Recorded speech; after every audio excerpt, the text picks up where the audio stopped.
It's October 27th, 2023. The Diamondbacks lead the Rangers 5-3 in the ninth inning of Game 1 of the World Series. Paul Sewald is getting ready to deliver his first pitch to Leody Taveras. You might know what's about to happen. You might even know who wins this game, or who wins this series, but there is so much more we need to unpack. Why are the Diamondbacks here? Why are the Rangers here? How have their seasons gone so far? What's the history of these franchises?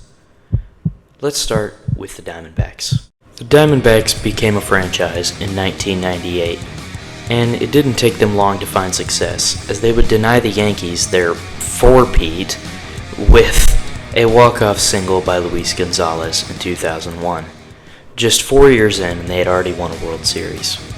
Soon after, though, the Cardinals would bounce them out, and for years they were kind of a fringe contender.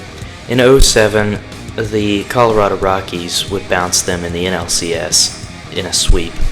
They would make it back in 2011, but the Brewers' clutch hitting was just too much for the Diamondbacks, as they would walk it off in Game 5 of the NLDS. They didn't make a meaningful run until 2017, when they won the wildcard game thanks to a 2-run triple by their reliever, Archie Bradley of all people. They won the game, but unfortunately the Dodgers swept them with ease. And in 2021, the Diamondbacks would hit rock bottom. They lost 110 games, by far the worst season in their history, and one of the worst seasons in MLB history. The pitching was, let's just say, putrid. The offense was bad, and they went on a historically bad 5-40 stretch at one point. It was absolute misery for the Diamondback fans. But in 2022, they would seemingly turn things around. It wasn't a total turnaround, but combined with some star power that they had, they were able to get 74 wins in 2022. The pitching was greatly improved, and so was the offense, and Zach Gallen pitched beautifully for them this year. 2022 also saw the debut of their superstar prospect, Corbin Carroll, as he was called up late in the year. They needed more though, so they acquired Gurriel and Moreno from the Blue Jays and signed Evan Longoria for some veteran leadership, I guess. And the season got off to a great start. They kept pace with the Dodgers, surprisingly, all the way up until basically the All-Star break. And the hitting was very good, and so was the pitching. But they knew they needed more than just the stars that they already have. So they acquired Paul Sewald from the Mariners to close games for them, as well as bringing in veteran outfielder Tommy Pham. And would you look at that, they clinched a wild card spot. Let's head to Game 1 against the... Alright, Game 1 against the Brewers. Who is pitching, Kelly or Gallen? Wait a minute. Who is Pfaadt? How do you pronounce this guy's name? Okay. Brandon Pfaadt is starting for the Diamondbacks in Game 1, and his numbers aren't exactly stellar. You might be wondering where Gallen and Kelly are. Well, the Diamondbacks' co-aces were pitching in the last series, and they needed some rest. So, it's Brandon Pfaadt and his .572 ERA in Game 1. And unsurprisingly, the Brewers were able to knock him around pretty good in the first couple of innings, taking an early 3-0 lead off of the Diamondback rookie. Obviously, that's not a great start, but this offense has shown that they can answer back all year. Corbin Carroll would get them to within one with a home run, and on the very next pitch, Ketel Marte would tie the game. A quick turnaround to say the least for the Diamondbacks. Not long after, Gabriel Moreno, the newly acquired catcher in the offseason, would blast a home run to give them the lead for the rest of the game. Sewald would close it out, and in Game 2, it was more of the same. Sewald closed it out once again, and they swept the Brewers to advance to the NLDS. Their reward? Clayton Kershaw and the top-seeded Dodgers. This'll surely go well. Starts it in the bottom of the third. And here's Christian Walker. And here's Moreno. Has the home run erased. And then hits the next pitch to the moon. There's your fourth home run. I've never seen anything like this. The Diamondbacks somehow swept the top-seeded Dodgers, one of the most unlikely results in the 2020s. However, the Phillies up next were going to be no easy task, and they proved this, taking the first two games at Citizens Bank Park. And things were looking pretty bleak for the Diamondbacks as the series shifted over to Chase Field in Arizona. In the early innings of Game 3, the cameras picked up a man holding up a pretty generic sign that just said "Snakes Alive." Well, he was right. The snakes were alive. Ketel Marte would walk off the Phillies in the 9th inning. However, in Game 4, the Phillies would punch back. Schwarber homered, and a badly timed throwing error would lead to 2 more runs for the Phillies, as they carried a 5-3 advantage going into the 8th inning. However, little-known bench outfielder Alek Thomas would tie the game late off of Craig Kimbrell, and Gabby Moreno would single in the go-ahead run, as the Diamondbacks would not surrender that lead, Sewald closing it out in the 9th to tie the series. Unfortunately for them, the Phillies punched back in Game 5 with some home runs, but the Diamondbacks had momentum heading to Philly. They would take Game 6, setting up a winner-take-all Game 7. And oh no. Brandon Pfaadt, the .572 ERA rookie, is starting Game 7. It didn't start well from him, as Alec Boehm would homer in the early innings, but the Diamondbacks, combined with some great team offense as well as a steadfast bullpen, would go to the World Series, somehow knocking off the Phillies. One of the most unlikely runs in baseball history. Their only problem? Their opponent is a monster. That's right, after 12 years of misery, the Texas Rangers finally made it back to the World Series. But it wasn't always sunshine and rainbows in the Lone Star State. They began early in the 1970s, and they wouldn't make the playoffs until the 1990s, where the Yankees would promptly sweep them a few times.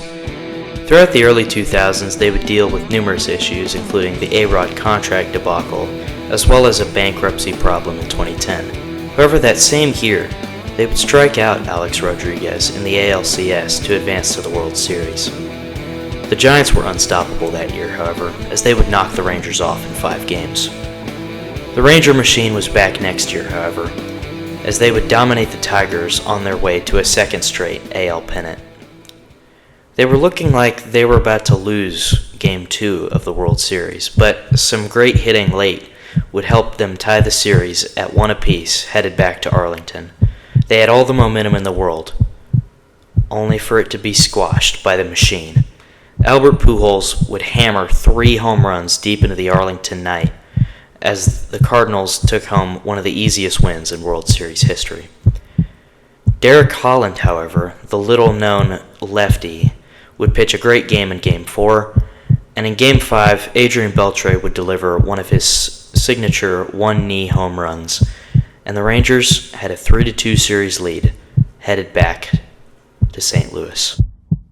The Rangers had the Cardinals down to their final strike in Game 6. David Freese would line the ball into right field. All Nelson Cruz had to do was catch it, and the Rangers were world champs for the first time. Cruz, however, completely missed the ball as he slammed into the outfield wall. Pujols would score, and Berkman would score, and the Cardinals had tied it up. Josh Hamilton would deliver his signature moment in the 10th, launching a 2-run homer to the deepest part of the park. Surely this had to be it, right? This was the Rangers' turn to finally win the World Series. They were 1 strike away again in the 10th inning. And of course, they blew it again. You knew at this point it just wasn't meant to be. And clearly it wasn't. David Freese would walk off the Rangers shortly thereafter, and they wouldn't make any meaningful runs until 2015. Late in Game 5 against the Blue Jays, some unusual shenanigans would allow the Rangers to take the lead, seemingly for good. This was their moment to finally make another deep playoff run.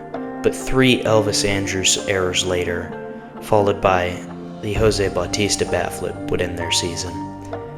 They didn't do anything of note until 2020 when they hosted the World Series for the Rays and the Dodgers. In 2021, they hit rock bottom, trading away superstar Joey Gallo and losing over 100 games. However, in the offseason, they were allowed to spend money. They signed Seager and Semien, and the first year with them wasn't great, so they decided to spend more money. Jacob deGrom was acquired. However, DeGrom would face Tommy John surgery early on in his Rangers career, ending his season. Despite this, the Rangers would send 6 men to the All-Star game, including 5 offensive starters, a very impressive feat. They needed more firepower, however. Aroldis Chapman and Jordan Montgomery were nice additions for sure, but the big ticket prize was Max Scherzer, all 3 of them acquired for relatively cheap. Late in the year, however, superstar Adolis Garcia would get hurt. This was no problem for the Rangers, as they would call up Evan Carter late in the year, and their superstar prospect delivered a great September. And just like that, the Rangers were headed to the playoffs again. On the final day of the regular season, all they needed to do was win to clinch the division over the Astros. But knowing the Rangers, they weren't going to do it. They lost 1-0 to the Mariners, and with that, lost the division. And their reward for choking the division was traveling to Tampa to play the 99-win Rays. I thought their season was over, but boy did they prove me wrong.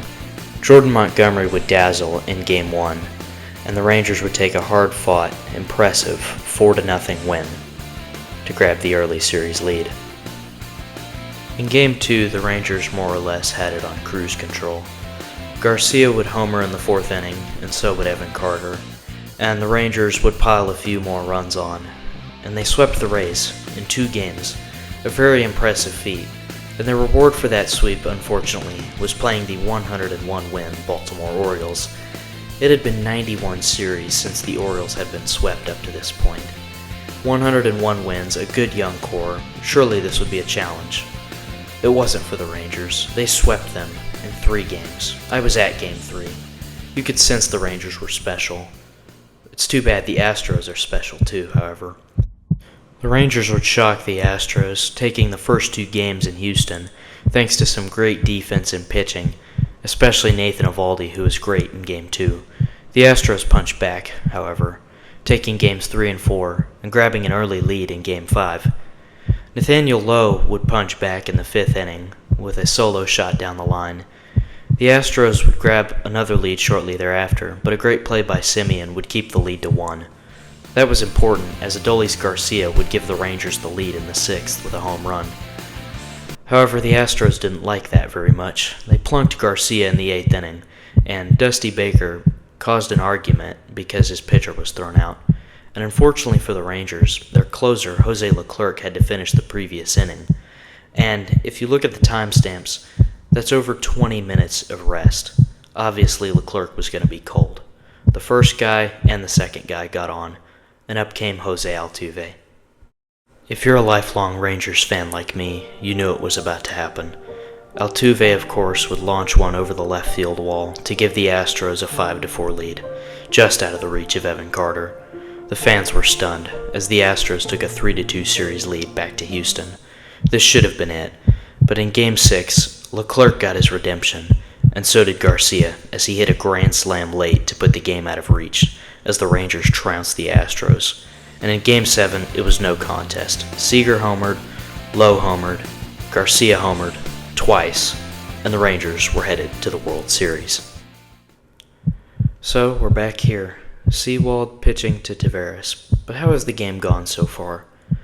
Carter would double in the 1st inning, and Garcia would single to give the Rangers an early 2-0 lead. Corbin Carroll, however, would punch back with a 2-run triple, as the Diamondbacks would tie the game in the 3rd. And, of course, Carroll, with his lightning speed, would scamper home on this groundout, and the Diamondbacks had a 3-2 lead. The Rangers would tie it, however, before Tommy Pham would bomb one into left field to give the D-backs the lead. And after a Ketel Marte double and some stellar bullpen pitching, we're back here. It's 5-3, and the Diamondbacks are 3 outs away from winning. If you've been paying attention, however, you'll notice today is October 27th, which is a date that carries a lot of weight for Rangers fans. This is, of course, the date 12 years ago that the Rangers were 1 strike away 2 separate times and couldn't win the World Series, as we referenced earlier. But tonight is different.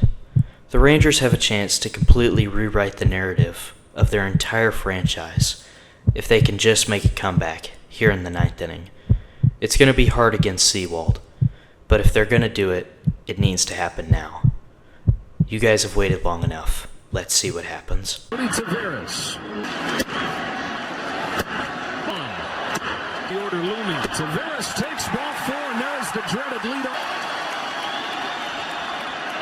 Got him with a fastball. But we've seen Seager go after a top-of-the-line fastball in the top of the zone and crush it.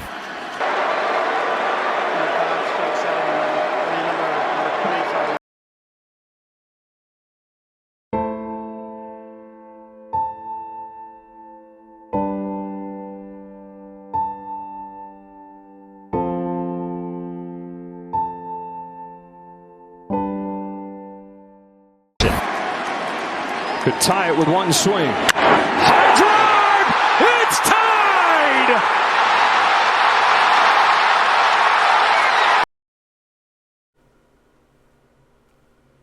Corey Seager tied the game with one swing of the bat.